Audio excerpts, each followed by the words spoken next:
Hey you guys, welcome back to my channel, and today we are here for our second series of love.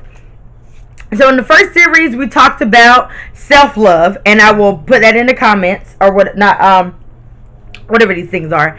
Now we're going to be talking about friends. Okay, so here's the thing about friends. So I did my research on friends, and the thing about it is that when having the conversation about friends, it is a very touchy subject and people don't like to talk about it. But we need to talk about it. We need to talk about it. So there are three different types of friends. You have friends that are here for a reason, friends that are here for a season, and your lifetime friends. People who are here for a reason are probably someone who there was a situation, y'all, maybe, I would call these more like co-workers or associates.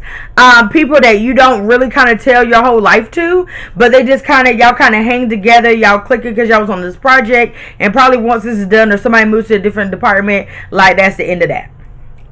That's what I would call friends for a reason. Friends for a season would be people more so like, you go off to college, y'all live in the same dorm, y'all have the same extracurricular activities. You were single at this point in time, they were single, y'all were close. Y'all used to go out together. Now you have your relationship friends that you could kind of piggyback off stuff. You have your marriage friends, if your moms, you just got different types of things, because I'm a strong believer that you kind of get close to people based off what you're going through and what you're experiencing. And that doesn't mean that you're less friends with someone else. It's just easier to talk about things that people have the same common interest. Because I'm gonna be honest with you, like, if I'm tired and I'm a mom and I really need a break, it's easier for me to be like, oh God, I'm tired, to another mom, and they be like, girl, why don't you bring Daniel over for a play date, and then not feel guilty. Whereas somebody who is not a parent, and I'm talking about I'm tired, they can't really relate. And so it looks like if I ask you, could you watch my son so I can take a nap or whatnot, then I'm being a piss poor parent. You see what I'm saying?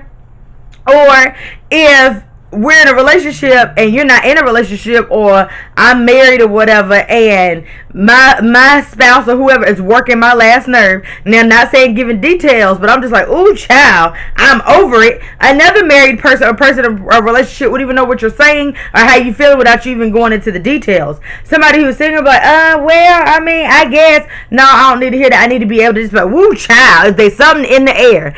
And that's all we got to say without me having to go into a whole lot of details. Then you have your lifetime friends, and normally those are your day ones. Now, I don't know if you guys grew up how I grew up, but my mama always stated that people who were your friends in high school are not always your friends once you get grown. And boy, did she say a word. Because my high school friends are not still my best friends now. And then when I got to college, my college best friends are still not the best friends that I have right now. I thought I only had to go through this once. Plot twist, I went through best friend changes twice.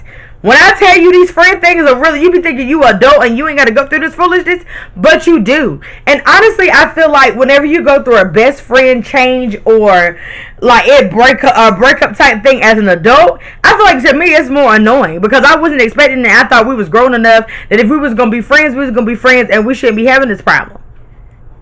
Plot twist, that's not the darn case. Okay? First of all, before we get into friends we need to avoid, can we normalize having different sets of friends for different situations?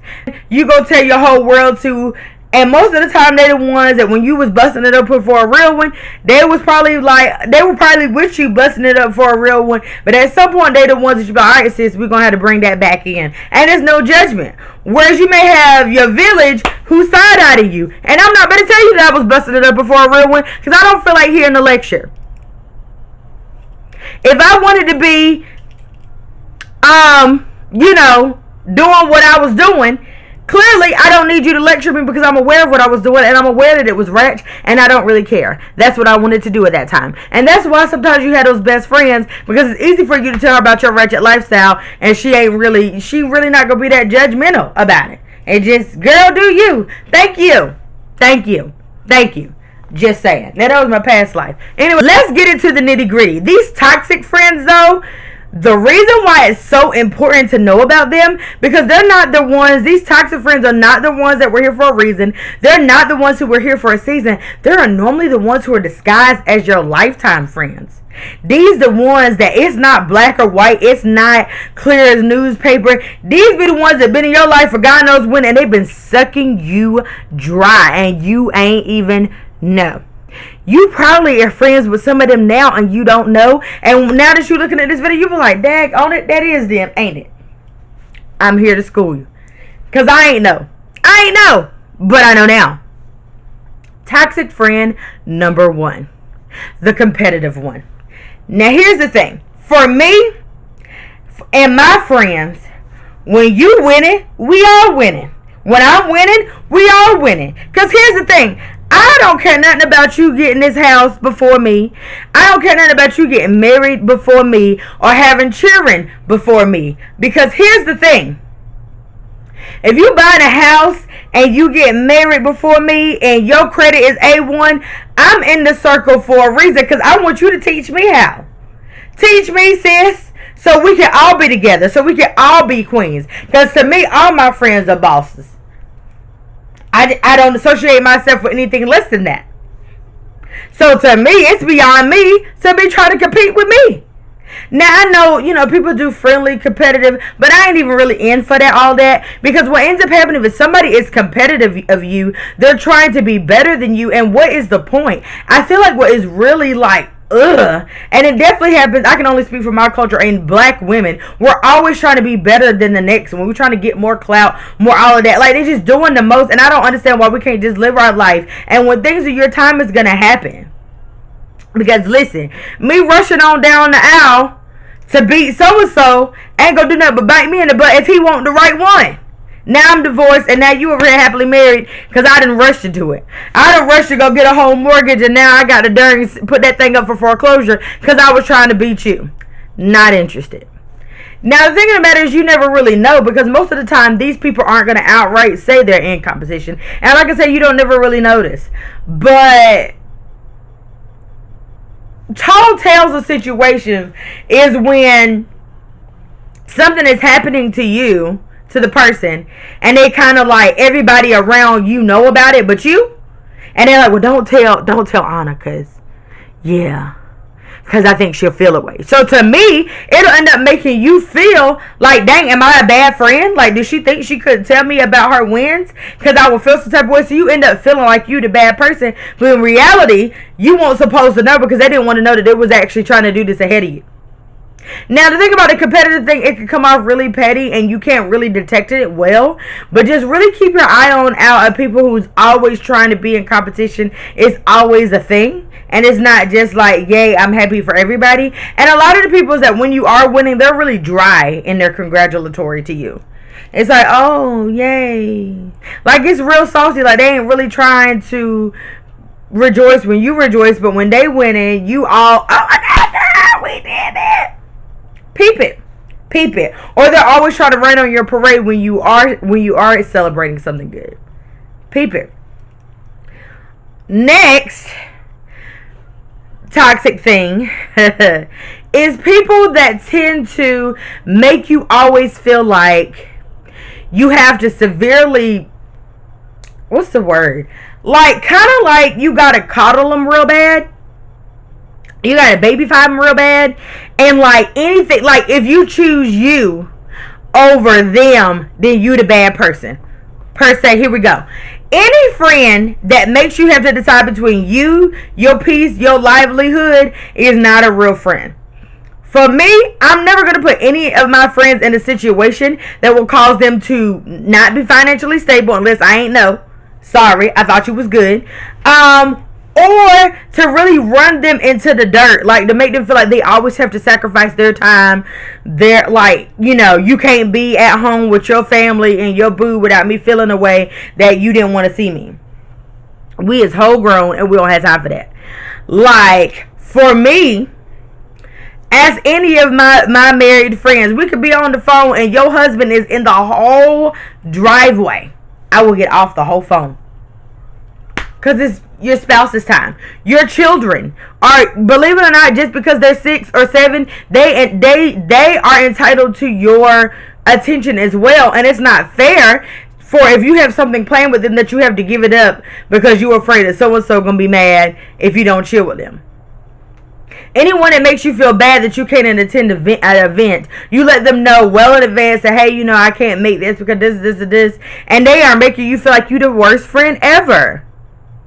So pretty much you got to almost run yourself in the dirt.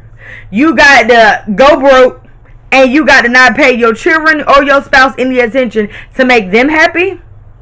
Them ain't the ones. Because a real friend knows their place. And when I say their place, is that when you're a mother, you have to devote your time to your child. When you're a wife, you devote your time to your spouse. You will make time for friends, but when it's spouse time or it's family time, then that's just what it is. And if my budget say no, you don't get to be mad at me because my budget ain't hitting like that. Because I got goals besides running up and down the road with you. Just saying. Real friends understand. It's not a real reason to not be friends with people. It just ain't. And again, these are people that you wouldn't know is happening. So you're like, oh, but that's my friend. I don't want to leave them hanging. So you do it. Meanwhile, on a ranch, your child is off the darn chain, is acting up, and you can't figure out why. Your spouse is so mad at you. Y'all relationship, y'all so far apart that it almost seems like he in a whole nother house. Like, you tired, you can't even think straight. Like, you broke as a skunk, and meanwhile, that friend's still not happy. No. It is okay for you to choose you, and a real friend will understand that you choose you.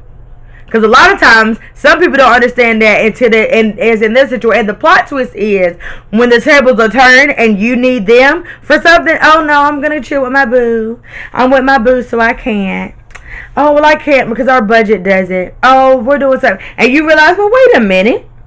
Did I not just do this for you? Oh, I see. I got it. Now, for me, any friend that is causing me where I can't protect my peace, we ain't got real beef. However, you'll notice that I'm just not going to talk to you as much because I don't have time for you to drain the whole entire life out of me. I don't. And again, sometimes we don't want to get out of friendships because y'all been friends for a long time, or you don't want to seem like the bad person. But anybody draining the life out of you does not need to be your friend. Your friends are supposed to be people that you're able to step away from your normal duties that you do, and it be fun and light. Now, granted, a good friend also should be able to tell you the truth, and it not always seem like it's a problem. Like, I can't believe people say that to me. I mean, I don't know what to say about the situation. I don't know. I feel like a real friend, you can be upfront with them and they know that you're coming from a good place, instead of feeling like every time you say something to them, you always have to keep your mouth closed because you're always the bad person. You're always the one that's hurting their feelings all the time. That is also equally draining. So like I said, all in all, I mean, any friend that is wanting to be in competition with you is not your friend, sis. Anybody who will cause you to go in debt, cause your husband, your relationship to fail, or you not be able to keep up with your duties as a parent, or financial things, is not your friend. And anybody who is mentally draining the life out of you to make them happy is not your friend. I promise you. Somebody you always had to listen to their problems and they not ever listening to you. Like people that are just dumping their weight on you all the time. Those are not healthy relationships, and you don't need them, sis. There are plenty enough people out, and honestly, like I say, and you have to understand that maybe they're just ones that they could be associates and we could be cool over here, but as far as me letting you into my inner circle, I can't do that anymore. That doesn't mean that we have problems, but I just can't let you but so close in because you drain me so much. So remember that a friend should never make you not be able to choose you and do what's best for you and yours. And this should never be a constant competition thing, or I can't believe you was so-and-so friend. We shouldn't be in that high school stuff because we is too grown for that. So, this one was a little heavy. And it's a conversation that nobody really likes to have.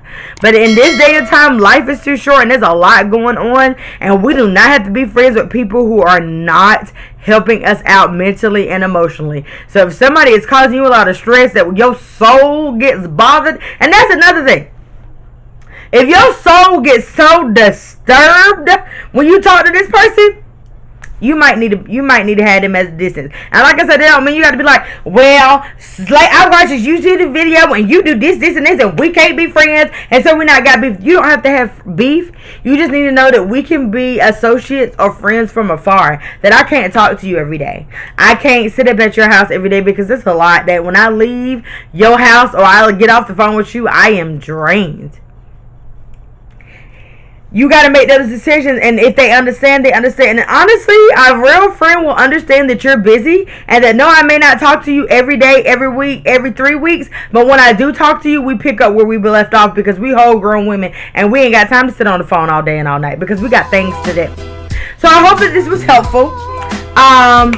And make sure you like, comment, and subscribe, and I will see you guys in my next video. Love you guys. Bye.